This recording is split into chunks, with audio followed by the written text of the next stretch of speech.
Faster, modern, streamlined expresses speed over the rail tracks of Britain today, heralding a new age of transport.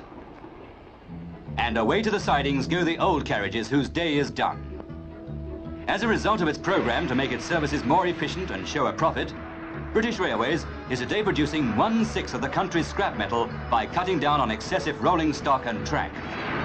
Over the last 10 years, the number of coaches has been reduced from 57,000 to 31,000, and goods trucks from 1,100,000 to about 720,000. These carriages, which have carried generations of holidaymakers and people going to the office, have come to the end of the line. Anything that can be used again economically is salvaged, but there is nothing much that can be done with old woodwork except this.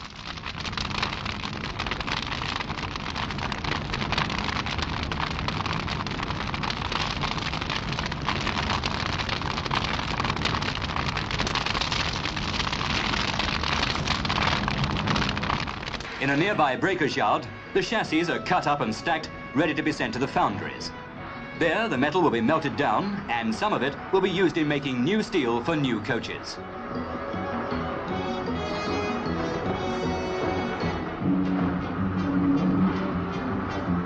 All over the country, steam engines in their hundreds line up at breakers' yards.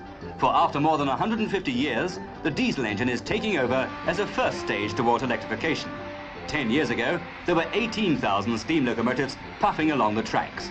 Today, there are 7,000, and the number gets smaller each month.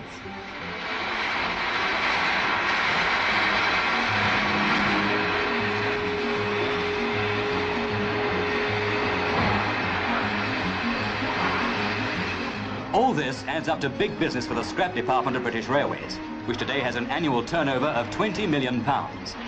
It's all part of the bigger business of modernisation. The more efficient, rapidly accelerating diesel engines being built at Crewe and other centres have been coming into service at the rate of 1 a day.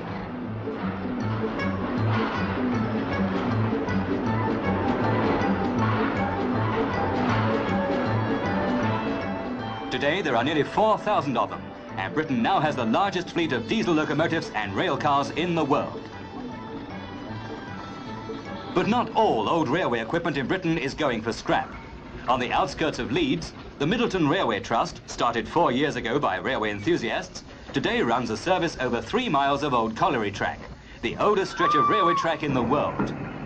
With 5 steam locomotives and 6 wagons, the 160 members of the trust operate a good service for local factories.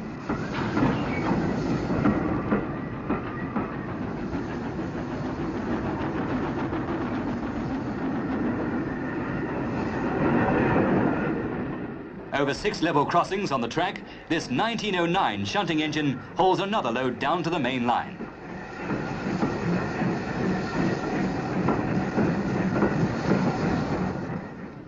With British Railways closing down sections of track which don't pay their way, some stations are being converted into homes. Newmarket's impressive-looking old station, which now handles only a good service, is also the home of one of the porters, who lives in part of the building with his family. So there's a man who literally lives on the job. A horse is used for shunting at this station, since racehorses travel from here, and it was found that the noise of a locomotive was apt to make them nervous. For the porter's wife, there are compensations in living in the station. Her husband can't very well be late for meals.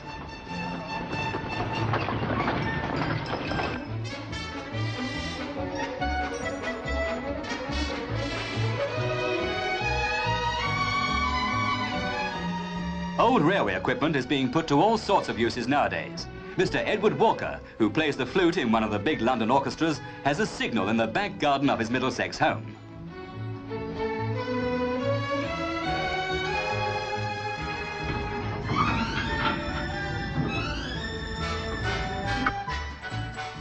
With his son, he gives it a regular check, for the signal is used whenever the Walker family gives a party.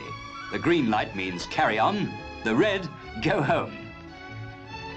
As on the railways, so on the roads. City buses also need to move with the times and be brought up to date. The London bus, known the world over for its distinctive red paint, is now being tried out in unpainted aluminium. This could mean a saving in maintenance costs, if the public will accept the new colour. When city buses are past their economic operating life, many of them are sold overseas, like this batch going to Ceylon.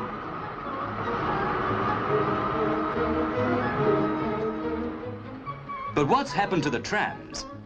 Once the mainstay of city transport systems, they are today just collector's pieces. At Cryche, near Matlock in Derbyshire, a tramway society has collected 35 of them, operating them on a mile of track in a disused quarry. To house the trams, the 850 members of the society have spent £2,500 on new sheds. They're extending the track to 2 miles, and they are generating their own electricity, so that eventually they will have the original overhead cable power supply. The Society's oldest tram is horse-drawn and was built in Sheffield in 1874. Today, when the enthusiasts feel like a tram trip, they hire a horse from a local farmer and dream of the days when life moved more slowly.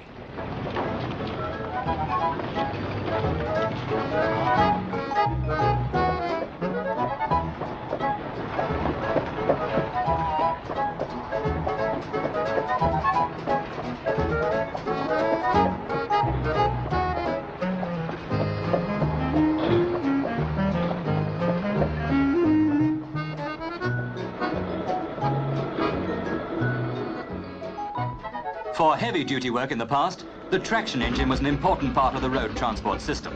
But today, it's mainly amateurs who keep these steam engines in working order.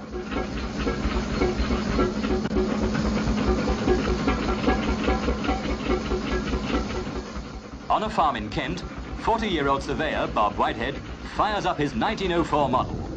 And this early steam wagon, complete with solid tyres, is still licensed for running on the road.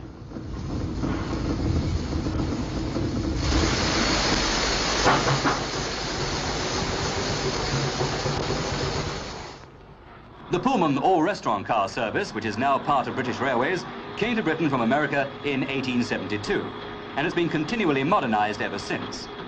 These 3 old Pullman coaches, built some 30 years ago, are on their way from Brighton to a transport museum in the New Forest. They were transported by road for the last 15 miles from Southampton. Each of them is 66 feet long and weighs 38 tons.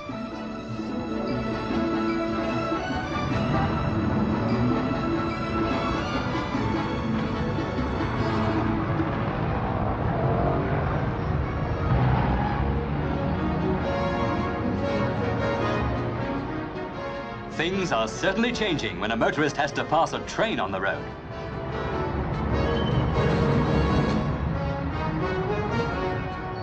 With the Pullman coaches came a 30-year-old locomotive of the schools class, which was used in the south of England and will now be preserved for future generations.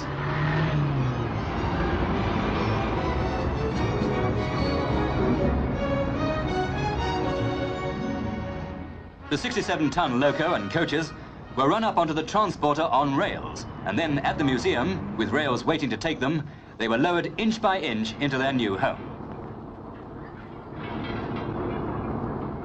Their successors, new all-steel coaches, run on today's luxury services, such as the Blue Pullman Diesel Express, which does 90 miles an hour between London and Manchester. They bring nearer the day when passengers will have nothing at all to complain about. But don't worry, it's not likely to be this year.